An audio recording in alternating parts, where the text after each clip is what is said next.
One slide. Good morning, everyone. I thought I'd start by highlighting the importance of time. So yesterday we had a couple of notions thrown out: the emergency of climate change, the dimensions of time. I really like that phrase. I think we have to be mindful of the concept and importance of time as we're having our discussions. Okay. So for the next few minutes, what I'm going to do in terms of structure is tell you a little bit about ADAPTR, who we are, what we do, what makes us tick. I have a project to share with you, a project that we worked recently on. I'm going to talk about a little bit of the challenges that remote communities face based on my experiences, and a final takeaway and insight. Okay, so that's the plan. So I'm going to go back to a slide that Philippe shared yesterday about electrification. We all have to speed up energy transition, right? But one of the founding approaches for ADAPTR is to figure out how do we really achieve that speed of transition. For us, it's very important that the speed of transition really is a function of how easy it is for all the stakeholders to make that transition. It has to be easy for the generators, the distributors, the consumers. I would also add government and regulatory bodies. Okay, that is the one and only way. And so when we founded ADAPTR, we tried to focus on our capabilities and what could we do to help with making energy transition easy. One of the areas of our expertise is grid connected, integrating inverter systems into the grid. We worked on a lot of large scale projects, but a lot of microgrid and isolated and hybrid projects. And this is a little bit of overview of Canadian projects and international projects. And because of that experience, we were called in for the project at Mary's Harbour. So Mary's Harbour is a hybrid renewable project funded by the NRCan CERRC program, the CERC program. So let's take a look at that. Okay. This project had a key objective, which was to demonstrate that you could actually couple different types of renewable generation, in this case, a run-of-river hydro with a solar storage system, and have that system be stable in an isolated community. So that was the objective from a technical standpoint. The makeup of the integrated and collaborative approach is pretty similar to most of the CERC programs, CERC projects. You had the community, in this case, the town of St. Mary's Harbour. You had the funding partner in NRCan. You had the utility, Newfoundland Hydro, which was super on board with decarbonizing their remote communities. And of course, you need a risk taker. In this case, it's a Halifax-based company, Natural Forces. Our role in this project was to bring in our technical expertise from our prior projects. We were responsible for performing the dynamic simulation of this system, engaging with the utility to make sure that the system will be stable under normal and severe disturbances. We provided the energy management solution as well as the microgrid control. In a nutshell, we were responsible to make sure all of these systems were working in sync and you can maximize the renewable energy penetration. That was the objective. The outcome was successful in the sense that project has been operating for 6 months now. We passed. One of the biggest challenges for these type of projects is through the commissioning phase. And the fact that we were able to go through all the functional tests in a seamless manner was a win for not just the project, but also the utility. I think it was a huge learning curve for the utility because this is their first remote microgrid project. The other thing I would mention is this was a win for NRCan as well, because it's actually demonstrating that there is a potential of coupling run-of-river hydros with renewables. That is a good platform for replication going forward. Okay, so I want to highlight some of the challenges that remote communities face. So we've been involved in some almost a decade ago. There was a cycle. There was an uptake on remotes and then silence for 10 years, and now that's picking up. Some of the things that we've seen is, I've highlighted in terms of criteria. The first is team. You have to have a can-do attitude. There's no way around it. We may think that you have to have can-do for all projects. It's more important for remote communities. Feasibility, and for Mary's Harbour, they certainly tick that box, right? For feasibility and feed studies. So this is an important one because one of the challenges for these remote projects is that you, from the funding side, from the risk taker side, is how do you really quantify the economic upside when you have variable resources, variable demand, energy storage decisions to be made? How do you make it bankable? And that is a key challenge. And that is where we started developing tools to address some of those uncertainties. The next thing, I think this has been shared by Giles, is technology. Technology is important. You have to have bankable OEMs. You cannot cut corners in remotes. There's no way around it. So you have to have the right OEMs and the right team selection with the depth of expertise. The biggest challenge, in my opinion, is construction. Remote communities the construction in remote communities is the unknown unknown, right? This is the risk that the developers have to take, and it's a challenge. I'm not the right person to speak to this, but I will highlight this is the biggest challenge. Stakeholder alignment. So in terms of time, the alignment of stakeholder interest is a direct function of how fast a project is going to reach the finish line. For Mary's Harbour, the good news was stakeholders were aligned, and so the project was achieved on time. But I would also highlight that consultation is not necessarily just for the community. You have to be able to consult with your utility, and there was extensive consultation with NLH. The last one is operation. We forget the importance of inertia. Never forget inertia. If you've been doing something for decades, maybe even a century, there will be a little bit of transition time. So give breathing room for that transition. So what we tried to do here was a phased transition for the uptake of this particular system so that the utility gets comfortable with it, gains confidence in the system so that they can replicate it going forward.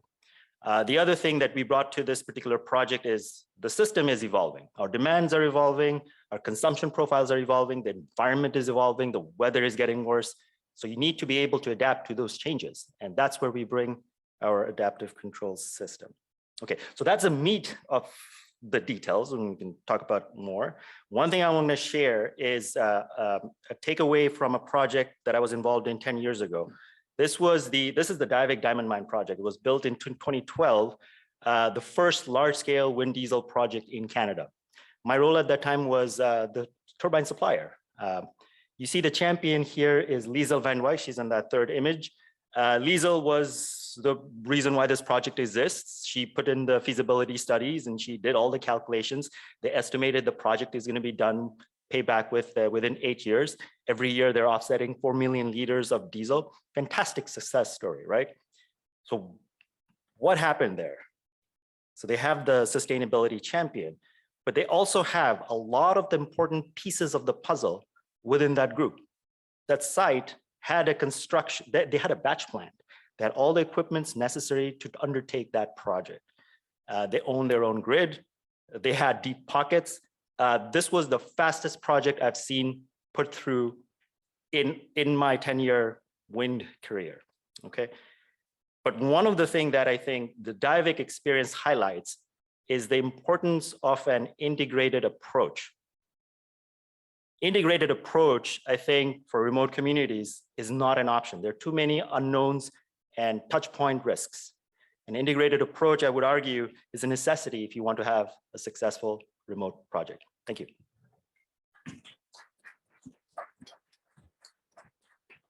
All right, fantastic. I feel like I have a whole bunch of burning questions myself now, and now I'm kind of regretting having encouraged people to go to the mic, but people did respond. So are you guys, yeah. Yeah, so this one's going to be a controversial question, and I think every day should open up with controversial questions. Remote isolated communities are not the reason climate change is impacting all of us.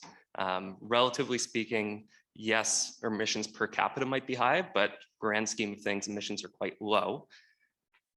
Are we spending too much time and effort on the mitigation piece within those isolated, hard to reach communities, when really they're on the forefront of climate change, the impacts of climate change, and that time and effort should be maybe for them specifically, more of it being towards the adaptation side of things, and us living in bigger, more polluting areas, being the ones that get our stuff together to really focus on the mitigation piece.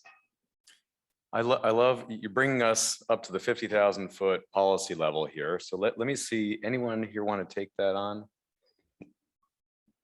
I take a first stab and just address like one consideration for that. And yes, in terms of impact to reaching decarbonization goals, maybe not going to get us, as far as maybe some other interventions, but in terms of the costs to deliver the existing services, the cost to ship fuel, the cost of the fuel, and then the societal cost, whether it's the noise that comes from these things or the emissions that come from these things, there are a lot of both energy and non-energy costs that I think can be avoided that do balance out that impact. And it's not just the decarbonization. Son. I think so. One of the key things for remotes, as I've seen, is they give you a snapshot of the future of the traditional grid. Okay, so these remote communities are incorporating renewables into their system. Think of them as projects that could become, if you look at a remote microgrid, you're introducing renewables with high penetration level. That is the makeup of the grid within the 10 years time that we're targeting, right? So it's not just the decarbonization, there is an intellectual advantage that it is providing to the wider community. So I think that should be also considered. I certainly agree with what you're saying and appreciate the perspective from a carbon intensity level. Developing renewable resources in remote communities can be more than displacing carbon emissions. Anecdotally, I recently spoke with a gentleman from Nain, and he speaks of in his childhood having to turn the Christmas lights off because they're capacity constrained. And that's a challenge in many remote communities where housing can be an issue. So they're unable to expand because of capacity constraints. We're partnered with Landsverken Power, who is the Icelandic utility, and they actually use an acronym, which is LIFE. And that means look inside for energy. And some of their experience in developing projects across Greenland actually seen the development of tourism industries, the establishment of hotels, and a renewed sense of pride in community, as long as all of these things are done in line with the community's stated priorities and ensuring that that people are not left behind and no vulnerable populations are forced to suffer as a result of development. I think, without putting words in anyone's mouths, but I'll speak for myself here, a little bit of the answer here, and I really appreciate not just a question, but it's a challenge, right? And it's a really important challenge. I think a part of the answer here is, climate is the focus now, right? There's so much attention given to climate. You're absolutely right. Remote communities they're not the problem on climate. That's not where we need to focus our efforts on climate. But if we can use that, just to be hyper blunt here, if we can use that almost as a Trojan horse to actually bring other benefits to those communities that really deeply need a whole series of other benefits, including housing, including economic development, et cetera, then we got a win-win-win. And on the flip side, if all we do is go in there and only try to address carbon and get out, maybe that's not the best use. Yeah. Yep. Bob. So a fairly quick question that may be answered immediately, or it may not. We may not have the answers for this. It was 12 years ago in this room that we first heard about trying to address remote communities. And it's rather interesting that we happen to be back here now. That time frame, I expect we have not seen a lot of communities change from their energy source to where we're trying to go to now. So if that's a 10, 12-year period, I'm wondering where we are today, knowing what we know, the cost of fuels and the rest, and the technology that we just heard of. Where do you think we'll be in 10 years with remote communities? Do you think we'll be able to capture those 250 remote communities in the next 10 years? So I'm going to let you guys answer Yes, that. And I'm yes, going to go on. absolutely. That. All right. Why not? I think the key thing that we try to take for granted is remote's going to be remaining remote. No. We want, and this is, there was a challenge yesterday. How do we unify everybody's objectives? I think the unifying concept is prosperity. Everybody wants to be prosperous. It's just the timing is different for everybody. Prosperity, if you focus on it for remote communities, let's say they grow, they have more opportunities, remotes are not going to remain remote. And so I think certainly all the things that we're seeing on grid may be applicable to interconnected remote communities in some form of advanced fashion that we cannot predict today. So let me push that one a little bit further, because I think this is the critical question, and I'm going to go to the how. Right, we need to scale this thing up. We need to speed it up dramatically. To your point, little has been done in 10 years. Over 250 communities still to be done. Right? How do we scale this? What do we need to do? Take a step back, right, from specific projects. What do we need to do at a high level? What do utilities need to do? What do governments need to be doing to actually scale up the move on cleaning the grids of remote communities?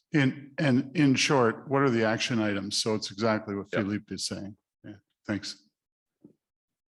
Well, at, I guess, the foundation level, it would have to, I think, come up the priority scale. If we look at the same discussion that's been had over the last probably 5 years, specifically around clean water in these remote communities, like that was an issue that was known about and discussed and really not action for a long time. And over the past few years, again, it came up in priority. It became something that needs to be done. Just like with water, energy, and these services and prosperity for utility, it's in their territories. It's an obligation to serve, and that directive really, makes that priority higher. But it's always balanced against, competing priorities. And as the costs come down, the solutions become more available. The funding, I think, is coming there. So hopefully that continues, but there's a whole capacity building issue, and that has to be addressed as well. To build on what both Hassan and Giles just said, I mean, let's take a higher level step for a second. And why think about 100% penetration when the technology, or 100% in 10 years, when the technology to hit 50% is there today? So let's take meaningful steps to actually untie the hands of utilities who have a mandate to serve and can't explore creative solutions, as Philippe said earlier. But let's take meaningful actions to make meaningful progress today, because the technology is there to start implementing solutions and start down the pathway. Just so you know, I warned these guys when I found out that I was substituting for my colleague Lauren, that I have a tendency to ad lib and jump in with questions that, may or may not, certainly not prepared and not shared in advance. So I do have a burning question around this question of scale. Right now, NRCan funds pretty much every remote community project, right? And that's doable when we're talking about ones and twos. And that's probably not, I'm just going to guess, that's probably not doable when we're talking about 250, right? Government just can't fund this stuff forever. So why are we not seeing more private sector coming into this? I mean, given the cost of diesel that we're offsetting, given the reduction in the cost of renewables, what's it going to take to get private sector capital and proactive private sector players to come in and say, hey, I think there's a deal here. I think there's something that can be done here. I want to do it, and I don't need to rely on NRCan funding to make it happen. Very, very simply, the risk to opportunity ratio is not balanced. Mhm. So as mentioned, it's a small load if you take all the remote communities, right? And the construction risks are super high. So the risk to opportunity ratio is not balanced. The second thing is the incentives provided to it. So the NRCan funding, absolutely necessary for ones and twos, but maybe the thought should be, where should the next funding focus on? And maybe prosperity is a focus for those type of funding. Maybe certain scaling tools are a focus for funding. Maybe de-risking construction aspect is a focus of funding. Maybe providing certainty for the finance sector so that they can come in with cheap capital and make these projects much faster is a focus for funding. So there are many opportunities. I think the key thing is to structure and sequence them so that they can be taken up. One other thing that I thought of yesterday, and it was to one of the panel around hydrogen production and hydrogen for mining communities, right? So for the mine sites, think of them as an opportunity. They could be the hubs for all the communities around them. They can bring in scale and the opportunities for the private sector to come in. So those are your action items. Yeah, a few comments. First, I would challenge the question in the sense that the funding might not come from NRCan, but currently the funding for diesel and thermal generation is coming from other departments within government. So if we can reallocate funding or establish competitive pricing structures, like Giles discussed earlier, I think the private investment is there if you can talk competitive pricing structures. All right, is there one last question here? Good morning, Amar Nawaz, Electro Utilities. Very engaging discussion. So just wanted to build on the concept, Philippe, that you talked about scale. I think we all can recognize it's not a technology problem. It's not really a cost problem. It's also not really a funding problem. There's a lot of private money out there, but the private capital is really competing for good quality commercial projects. So what can be really done to de-risk the commercial offtake risk? And is funding the right mechanism to do that? Your thoughts, please. Very good question. This is one of those areas where we're absolutely super focused on is how do we de-risk the operation profile of a project for the lending community so that they can come in, take on some, make it easier for the developers to pursue their risk profile. So one of the key challenges is going to be in providing that certainty in terms of operations. This happens for traditional renewable energy projects. There's some kind of performance warranty. There's some mechanisms, commercial mechanisms that lenders can bank on. If we are able to bring that kind of certainty for these type of new generation projects, I think it will help. Just a quick follow on. Do you feel there's a role for the government to step in and perhaps start backstopping some of those PPAs or offtake contracts? Yes. Right. And that is the transitioner piece in terms of time dimension that is critical. Exactly. Right. So there is a time period of learning that needs to happen for technologies so that people feel comfortable providing some form of performance warranty. Once that time is reached, then private sector will take it on. It's an easy solution. But until then, it's one of those key stakeholders, government and regulatory bodies, to step in and say, I will help you along. And I think that needs to be done. And one of the things I'm going to add here, and we've seen in the last few years on the government side, obviously we've been doing a lot of spending, but we're now at a point where that spending has got to taper off. And I happen to know at the federal level, there's a great interest in figuring out how can we taper this off without losing the impact, and in particular through financial mechanisms, right? Through guarantees and backstops. And so part of the impetus behind creating the Canadian Infrastructure Bank was precisely for that purpose, to de-risk projects, to enable more private capital to come in.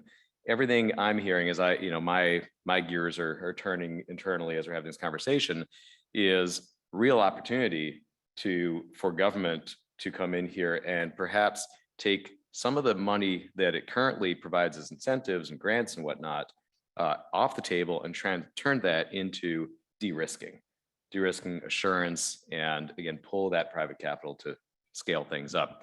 I'm going to leave with one other thought I'm going to throw out there. And if we had more time, I'd love to discuss this, but I'm just going to throw it out there anyhow. One of the things that we're starting to do in the energy efficiency world now is realizing, again, we can't just do these one-offs, one building by building by building. So we're starting to create these aggregators of building projects. And so there's one in Quebec now. There's one being set up in outside of Quebec in Ontario. And so the aggregator is going out there and building up a profile, building up a pipeline of projects, putting together a portfolio of projects, and then pulling in the capital to fund those projects, pulling in the expertise to actually deliver those projects. I'm wondering whether we can't do that with some, not all, but some of the opportunities in remote communities. Can we aggregate this, pull them, make them a bigger project, and then pull in private capital? I'm going to throw that as my last Is it question. possible to aggregate from community level? Certainly, in some communities, we can. Again, every community has unique circumstances, but if you look at some of the regions, there are regional development corporations with clean energy companies that are working to generate solutions for their entire region, not on a single community level. So I think aggregating those opportunities, enabling regional development organizations, and enabling communities to act in their best interests with their priorities in mind, I think untying their hands and letting them go is the best way we can do it. Yeah, and just the whole idea of increasing your purchasing power and your leverage on those negotiations. I mean, we do it for all kinds of other things where different regions or different organizations will go it together to get a better deal because we're going to buy more and guarantee that supply. All right, well, it's 10 o'clock on the nose, I believe. So I want to thank everyone for participating in this. Thank all my panelists here, Giles, Hassan, and Curtis, and wish you a good rest of the day.